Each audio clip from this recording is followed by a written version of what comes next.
Hi friends, good evening. இன்னைக்கு நம்ம என்ன பார்க்க போறோம்னா சிக்கன் வச்சு ஒரு சிம்பிளான ரெசிபி தான் பார்க்க போறோம்.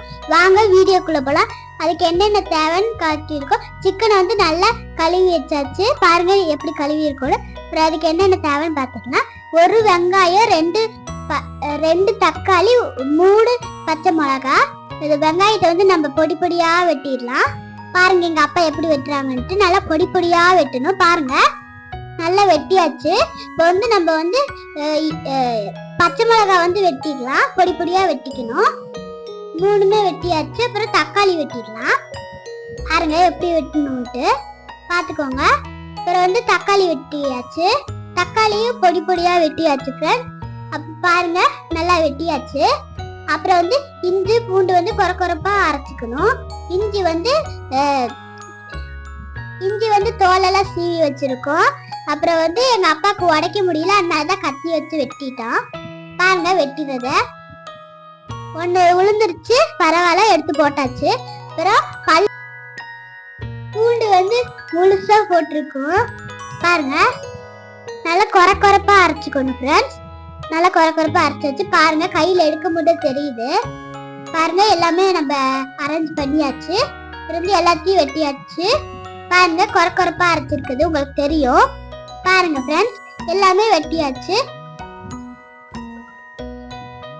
அடுப்புல காய்ச்சி வச்சுட்டு எண்ணெய் காஞ்சது பச்சை மிளகாய் போட்டுடலாம். அப்புறம் கருவேப்பிலை வந்து போட்டுக்கலாம். நல்லா காஞ்சதும் வந்து நம்ம வந்து வெங்காயம் போட்டுடலாம். வெங்காயம் வந்து நல்லா உதிரி பூ போல போட்டுடலாம். அப்புறம் வந்து இது போட்டதுக்கு அப்புறம் இஞ்சி பூண்டு போட்டுடலாம். அது வந்து போட்டு முடிச்சதுக்கு அப்புறம் தக்காளி போடணும். நல்லா கிண்டி விட்டுடலாம். பாருங்க எப்படி வந்துச்சுன்ட்டு. இஞ்சி பூண்டு வந்து போட்டாச்சு. அப்புறம் தக்காளி போட்டுடலாம். தக்காளியும் போட்டாச்சு. பாருங்க தக்காளி எல்லாமே போட்டாச்சு. ஒரு கிண்டி விட்டு மூடிடலாம். அப்புறம் வந்து மூடி திறந்துடலாம். பாருங்க நல்லா காஞ்சிருக்கு. பாருங்க வெங்காயம் வந்து நல்லா பிரவுன் கலரா ஆயிடுச்சு. நல்லா கிண்டி விடலாம். 2 கிண்டு. பாருங்க நல்லா கிண்டி விட்டாச்சு. வந்து மசாலா பொருள் வந்து என்னென்ன போடணும்னு பாருங்க. மஞ்சள் பொடி வந்து கொஞ்சமா ஆட் பண்ணிக்கலாம். அப்புறம் வந்து சிக்கன் மசாலா பேக்கெட்ல கொஞ்சம் இருந்துச்சு, எல்லாத்தையும் போட்டுக்கலாம். பாருங்க நல்லா போட்டாச்சு எல்லாத்தையும். பாருங்க ஃப்ரெண்ட்ஸ், அப்புறம் தனி மிளகாய் பொடி கொஞ்சமா காரத்துக்கு தேவையான மாதிரி போட்டுக்கலாம். தனி மிளகாய் பொடியும் போட்டாச்சு. அப்புறம் வந்து 2 இலக்கி விட்டுடலாம். நல்லா இலக்கிக்கலாம். 10 நிமிஷம் மூடி போட்டு மூடி வச்சிடலாம். அப்புறம் வந்து சிக்கன் போட்டுடலாம். சிக்கன் போட்டு நல்லா இலக்கிக்கலாம். சூடா இருக்கனால இடுக்கி வச்சு பிடிச்சிருக்கோம். அப்புறம் நல்லா இலக்கிடணும். பாருங்க எப்படி இலக்குறோம்ட்டு. 10 நிமிஷம் மூடி போட்டு மூடி வச்சிடலாம். பாருங்க உங்களுக்கு எப்படி ஆயிடுச்சுன்னு தெரியும். நல்லாவே வெந்திருக்குது. தண்ணியே ஊத்தல, நம்மளுக்கு வந்து செம்மையா வந்திருக்கு. இது பார்க்கும் போதே கலர் உங்களுக்கு தெரியும் எப்படி இருக்கும்ட்டு.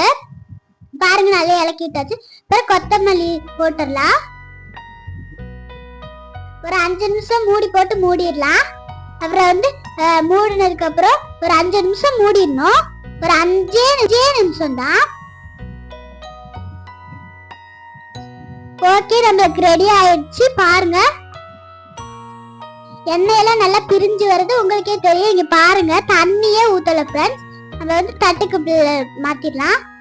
பாருங்க என்ன பிரிஞ்சு இருக்குது. எங்க அப்பா கிட்ட ஒண்ணு சாப்பிட்டு செம்மையா இருந்துச்சு. பாருங்க எப்படி இருக்குன்ட்டு. கலரே அவ்வளவு சூப்பரா இருந்துச்சு. இந்த வீடியோ பிடிச்சிருந்தா லைக் பண்ணுங்க, ஷேர் பண்ணுங்க, சப்ஸ்கிரைப் பண்ணுங்க. உங்க வீட்டுல உங்க அப்பா கிட்ட செஞ்சு சாப்பிடுங்க. தேங்க்யூ.